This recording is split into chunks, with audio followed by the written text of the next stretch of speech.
younger generation to take up this responsibility, whether it's electoral time, to recognize their power, their strength, and to recognize the fact that if they do not mobilize and take this nation back, they will have no future. And before this event took place, the youth appeared to have been thinking things out for themselves and finally come out to say, so far and no further. And for me, my job here today has been simplified because the message is loud and clear at long last. I'll just make one or two statements about what's been going on, just in case it is either not articulated sufficiently, being understated. I read the Vice President's statement this morning. I'm very glad that at least somebody in the presidency is articulating what to me is common sense. This is not simply about SARS. This goes deep, deep, deeper than the issue of one security agency alone. When I sound very stern with youth, it's simply because I've been disappointed that they do not recognize, they did not appear to recognize their own strength. And also their ability, their responsibility to use that strength rationally, judiciously, and productively, proactively, not waiting to respond to issues that concern themselves as members of this community and the national community together. There's so much concentration on SARS that I'm afraid that the whole issue of security in this nation will be lost. It's not just the police, although of course it's essentially the police. They're the ones who are supposed to interact with the community on a daily basis, on an organized basis, far and beyond the military. But what is the record of the military itself, even today, and we're supposed to be under a civilian regime?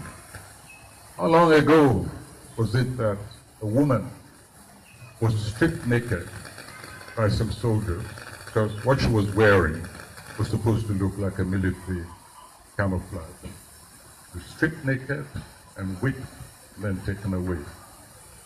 I asked myself, but where is public response to this kind of incident, which is not uncommon? And so why should anybody be surprised when eventually the police, because the police is not all that impotent, they do achieve certain successes. They must have made that. For instance, when they arrested, after lots of investigation, this dangerous lunatic, kidnapper, kingpin, in, I forget what state now. Wadume, that's his name, man's name. What happened? Who rescued Wadume, the king kidnapper, from police clutches? It was the military. In the process, they unraveled what must have been several months' painstaking work. He tracked this man. But of course, he was already in cahoots, not so much with the police, but with the military. And so the military, the rotten eggs, as usual. When we say military, we say police, yes, we're talking about the rotten eggs. So we'll use this, sort of generically, the expression. So it was the military which mobilized, rescued this man, and shot the police. But that's not all. It goes beyond that. When we talk about security, we talk about law also. We're talking about agencies which do not don that uniform. We're talking about the judiciary. Wadume has been recaptured. He's under trial. But Where are the soldiers? At my last check on the trial going on, the soldiers involved are yet to be charged to court. On the contrary, the Attorney General of this nation took their names off the charge sheet. Till today, well, during discussion, maybe some of you are better informed than I am. Till today, nobody knows what's happening to the soldiers who actually killed the police, shot them, chased them into the bush, rescued this kidnapper, cut off his handcuff, and sent him to continue to kidnap who? The military? No. To continue his mission of kidnapping you and me, ordinary civilians with no protection of their own. So let's all understand that this goes beyond just a unit of security. It's pervasive throughout, and it goes back a long, long way. Some of you may be old enough to remember during the civilian regime, the Inspector General of Police, who was, of course, a tool of that civilian government, who started onto television, festooned with grenades, bristling with weapons of mass destruction, and literally told us they would better bow to their superior power during the time of the elections. No, he was not coming on television to say, look, this is supposed to be a democratic regime. Don't carry off ballot boxes. Don't pour acid into ballot boxes. Just queue up. We're here to maintain order and to protect all of you. No, he came there to say we have rigged the elections and you had better behave because we know how to deal with you. I'm not going to mention any names today, but those of you who want to know who I'm talking about, just go and check among those who were around at the time. And what happens when the military see that kind of conduct? So this man, they say, look at this bloody civilian. We can command superior power. And so they challenge the police. They brutalize the civilians. And they cow the nation. Force even young people to believe in the philosophy of crude violence.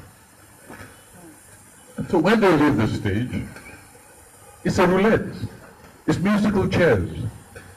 And so they leave the stage, the police come back, and say, oh, I see. It's because we are not the military. That's why you don't respect us. And so they turn and torture us. The people they're supposed to protect become the real victims. How long ago was it when the police, this same SARS, I think, it was in Abuja, who went on their rounds of hotels, just swept up all the women they found. I mean, even prostitutes, we all disapprove of prostitution, but prostitutes are human beings. And so any single woman that they found in the nightclubs, in the hotels, they rounded up, they brutalized them, they raped them, arrested many of them, made them pay through the nose with the sweat of their bodies in order to obtain their relief. One idiot who writes for the newspapers was talking about Wole Soyinka not coming to, weren't hearing anything from Wole Soyinka. When I read him, I said, you know what those women did? They mobilized. They mobilized, they charged them to court, those who managed to, they worked to rescue the rest. Now that's what I call civic responsibility and sense of dignity.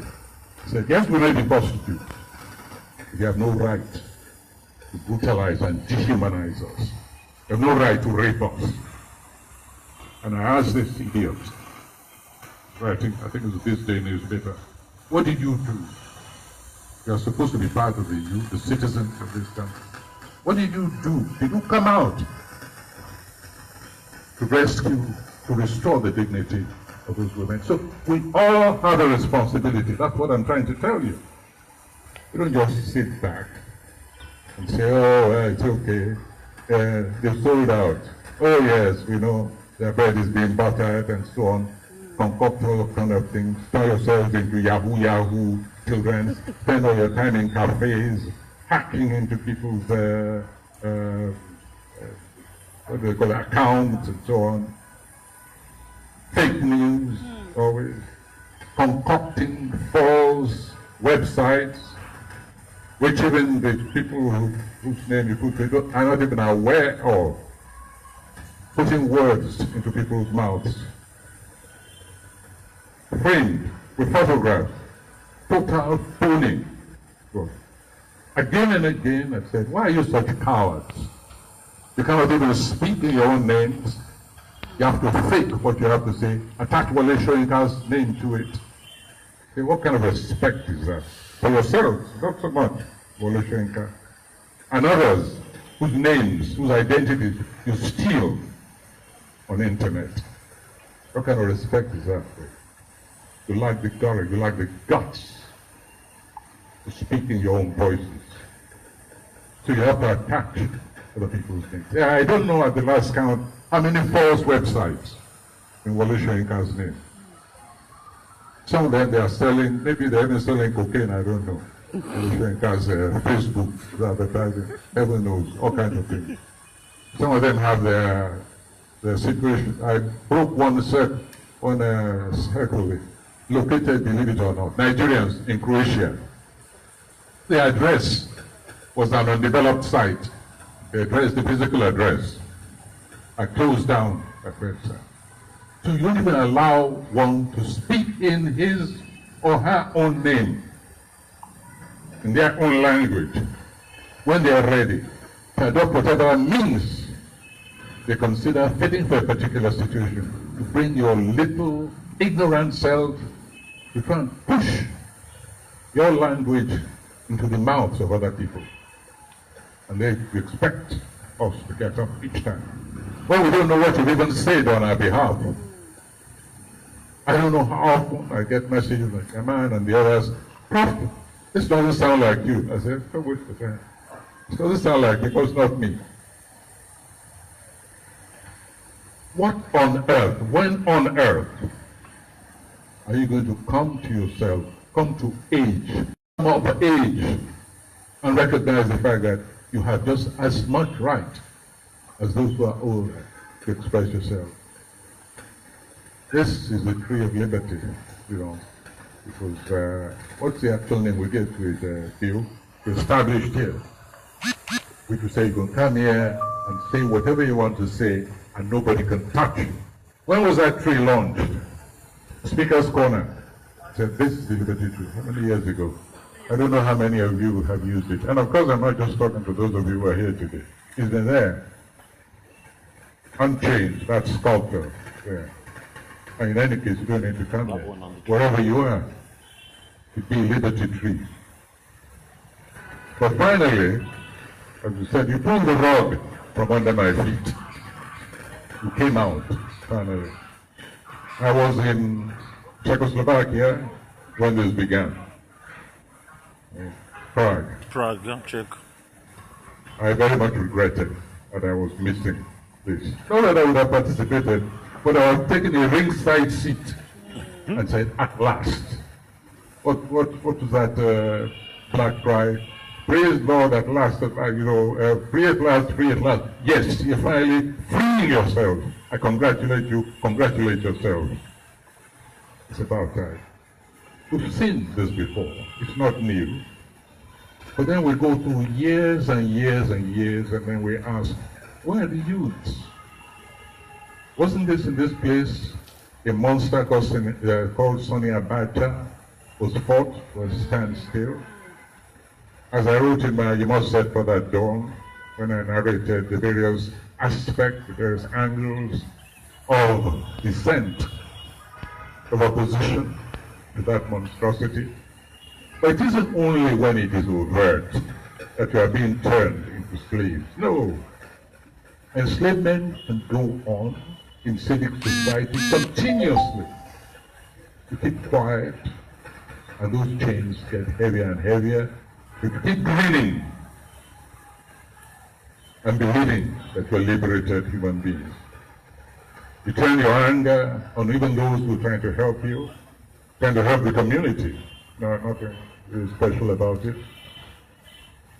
You brutalize their images, you lie, you concoct. You feel good about it until it becomes unbearable. But the handicap has grown, and you have to exert far more energy and lose a lot more than you would have done if you were alert, constantly alert to what is happening and responding with the appropriate measure for whatever anomalies, unacceptable events going on in society. So finally, you come of age. And the message which I have for you is that I'm here and I will transmit whatever message you have. So those are my opening remarks. And now, the floor is open. Liberty Tree, Speaker's Corner. Thank you very much, Prof.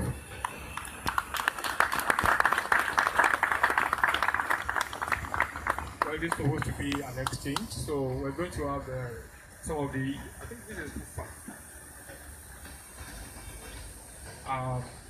We're going to have an exchange now, so those who have questions and comments, we're going to give privilege to the representative of the Lagos Island Connect, because they're actually the special guest of honor here. So Bruno, are you here?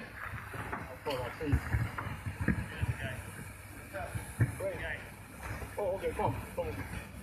You should be the one to do the first comment or question, and then that's opening the floor.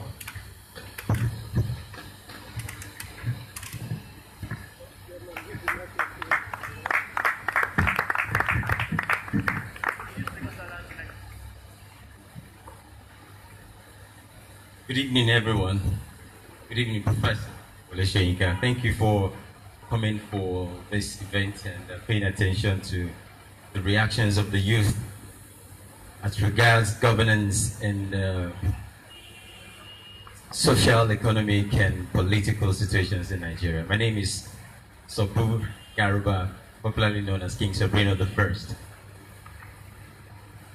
And I would like to hear your reactions about this long-term, what's it called, phrase about youth being the leaders of tomorrow. And at some point, some people change it to be youth to be leaders of today. I don't know, what do you have to say about that, sir? Leadership is constant. Cliches like leaders of tomorrow, I don't like to hear it. There are some very old people who are young in their heads. There are some very young people who are senile. They have compromised so much all their lives that they are indistinguishable from those ancients with rosy cheeks. So don't let's be too literal.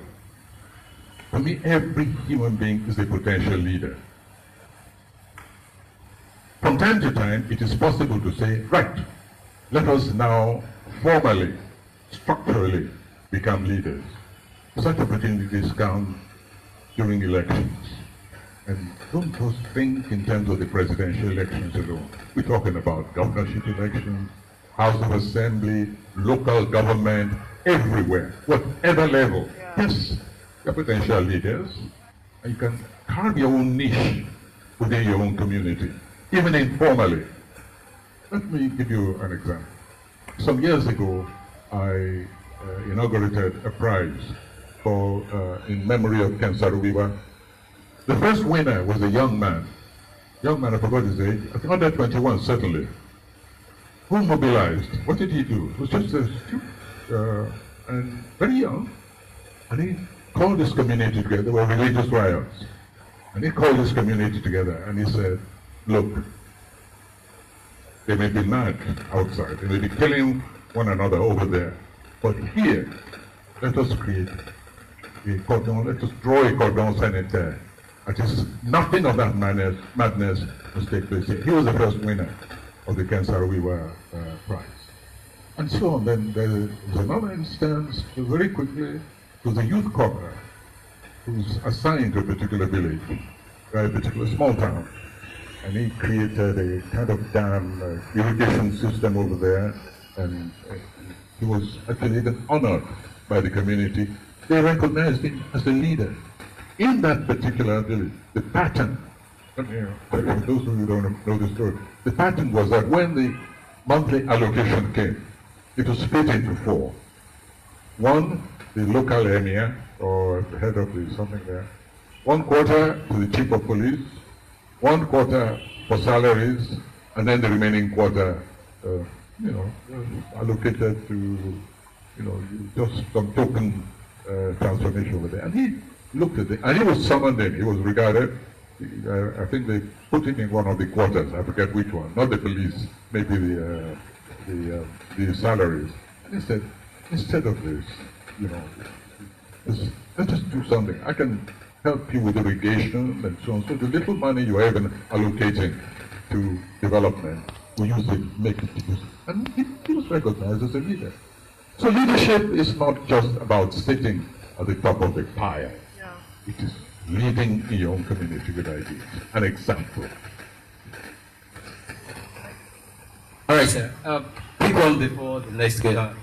What is your reaction to the protest about ending SARS, metamorphosizing into ending SWAT?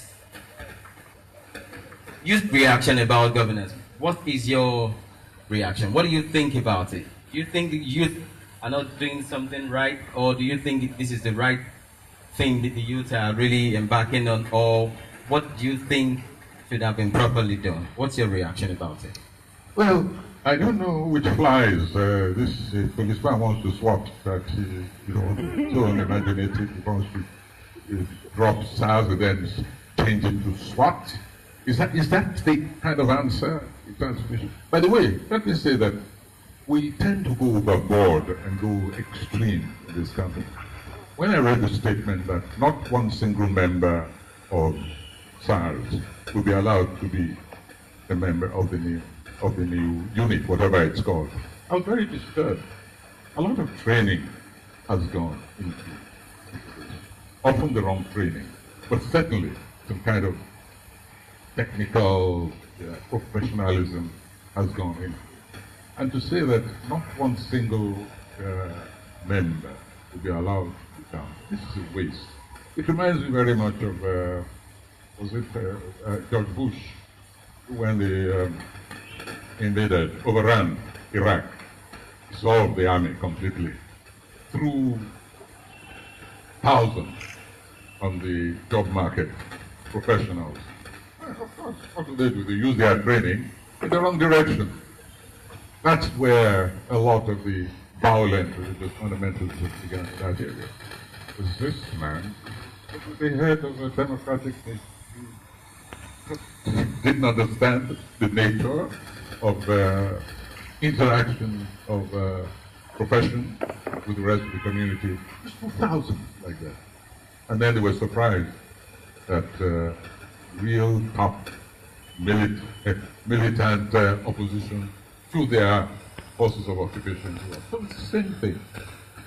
There's something called vetting process. The rotten eggs are known. Throw a circle around them. See who are their neighbors, put them to one side. Who are their influences, put them to one side. There are ordinary policemen in any unit who are too valuable. Some of us owe our lives, in fact, to the kind of protection given by some of these police. And I'm not talking about today, I'm talking about we go back, all way back, yes. So you don't just throw the baby out to the bath water. You try to take the simplistic approach to this thing. Same as they do on their side, and they say, okay, we just change the name. It's now SWAT. Both methods are wrong. Absolutely. It's just not imaginative. A new unit must be set up. You've got to have units.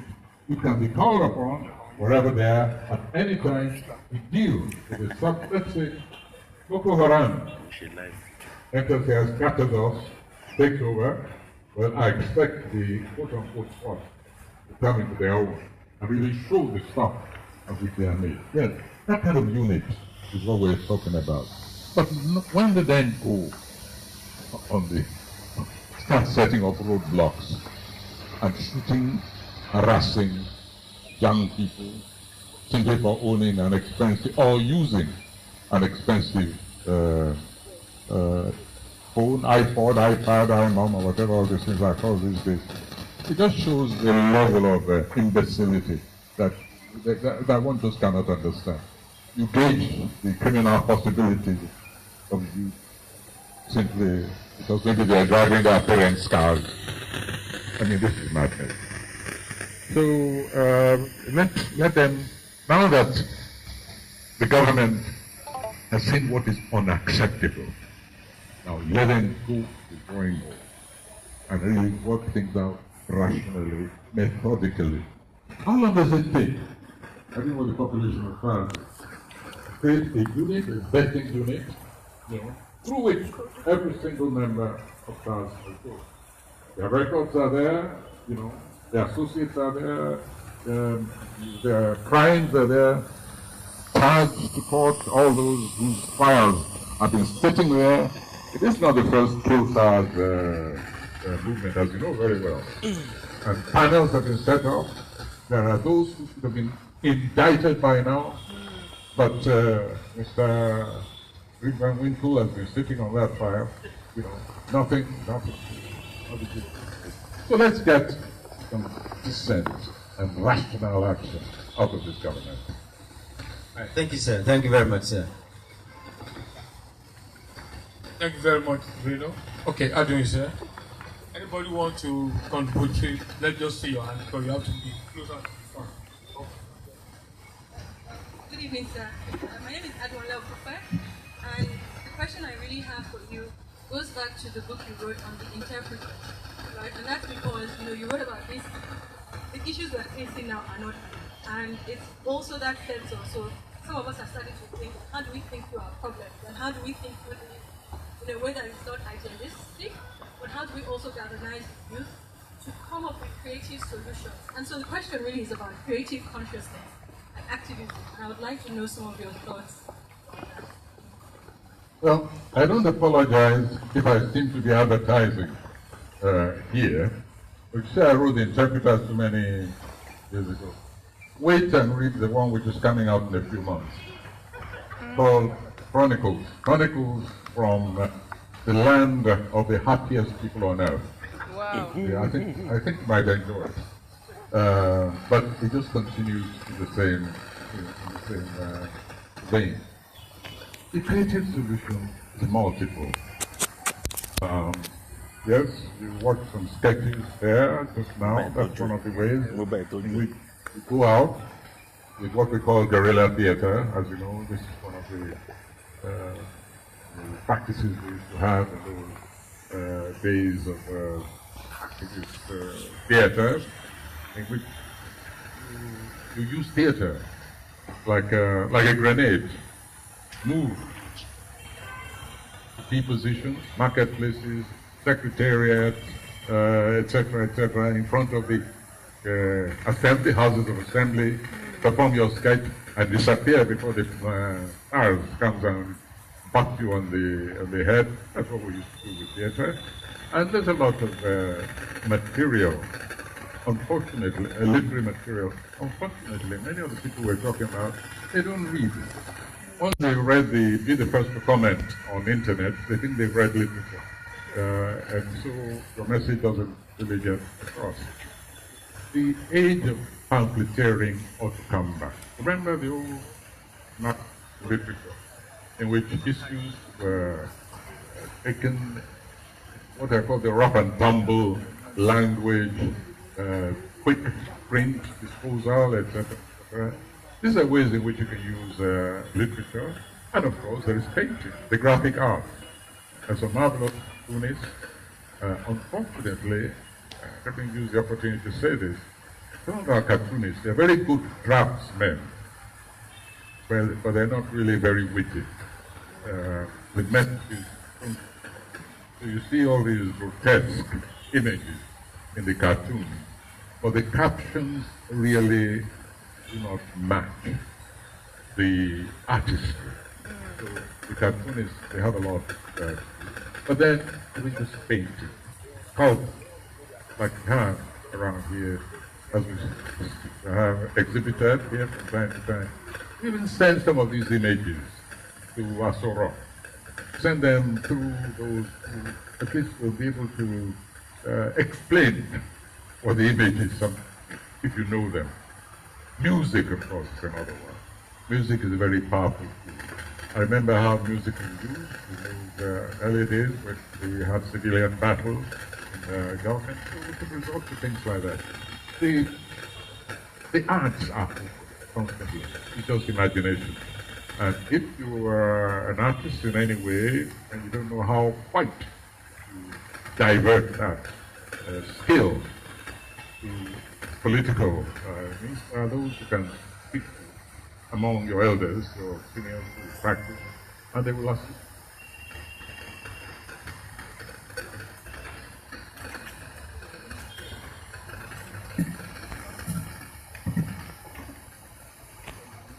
Thank you very much for the opportunity. My name is Tayo Bilo. Then there is something that has been disturbing me for a while now. So I've read your works, I've read at least most of your works, and I know your worldview about protests like this. You know, you believe that at some point we've got to talk to the oppressors in the language that they understand, which of course must include violence. I've seen that is evident in your works, and we've been protesting for some while now, and we are not getting the responses that we need. The responses are not even matching up with half of the protests we've been doing.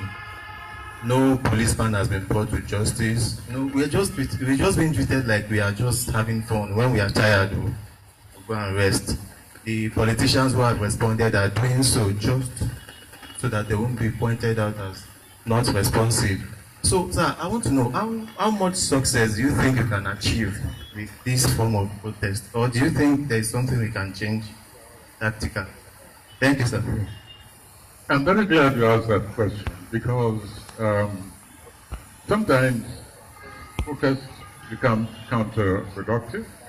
If there's a failure to tune the form of protest to the situation, to the event, and also to understand that even the methodology of protest is got to be, it's not rigid, it's got to be flexible.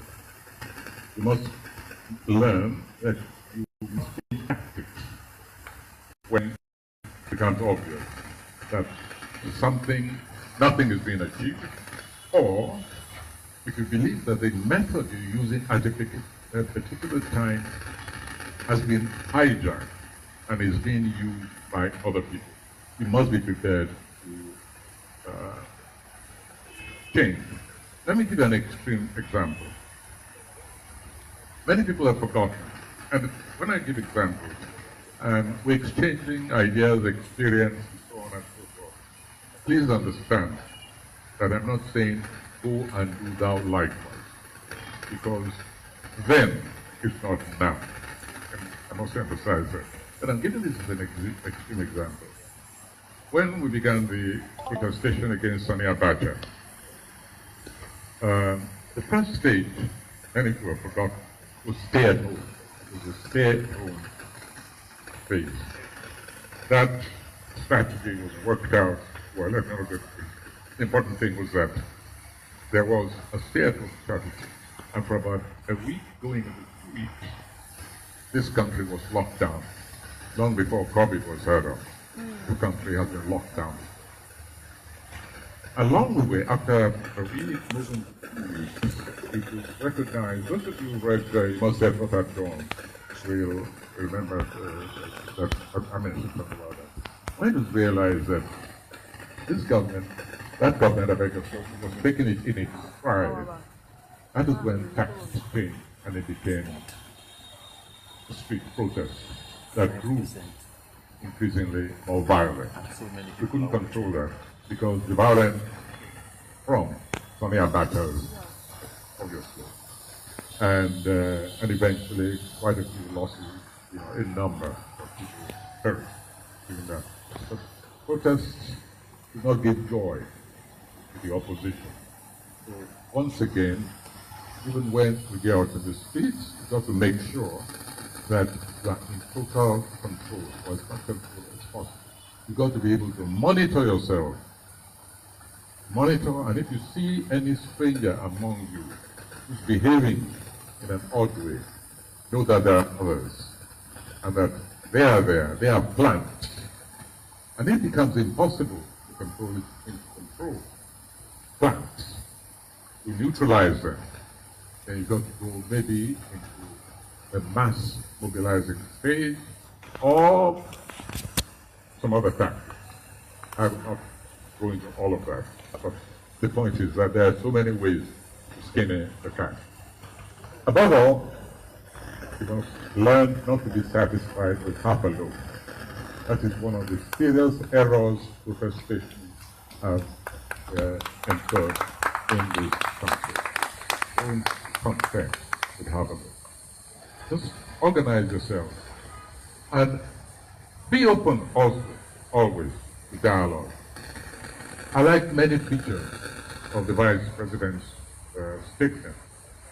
Gave indication of things they were doing, gave indication of things they plan to do, and that language which he used deserves to be given its measure of trust, but always conditional. There are things like suspended protestation, in which you do not dismantle your barricades, you merely deactivate them for some time. And you've got to make the other side aware of that.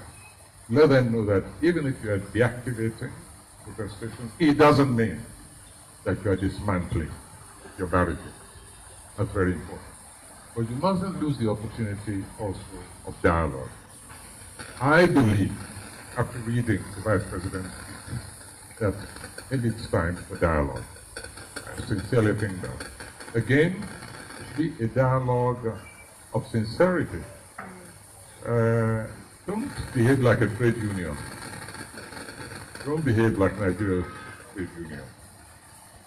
Dialogue from a position of strength. Always. You show your strength. Now it's up to you to show that it is strength under control. It's structured strength. It's not just bravura strength, and it's not mindless slogans. The statement which was made, the 5-pound demand, for instance, showed at least some thinking, showed some, so that there are meeting points, so that this thing has been thought out. This is one of the good things, the really positive things about this protestation. Yes, we see the bravura activity on the streets, but when you feel that behind it is a clear statement of resolve, of having worked things out, of knowing why, at this particular moment, things have reached boiling point. Always remaining aware of that.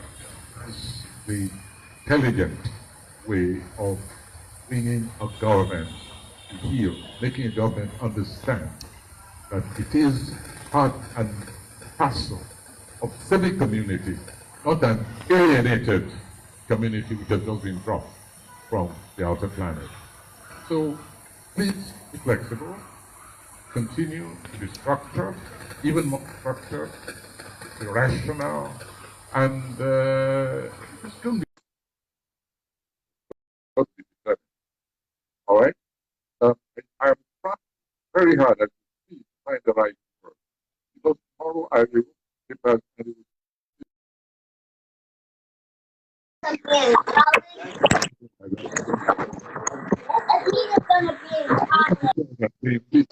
and I will elaborate. do something now, but we're losing light on Facebook, Zoom, and YouTube. So to save time, sir, we're going to take starting from Madam. Take all the questions, we take notes, and then you can respond to all of them. Okay.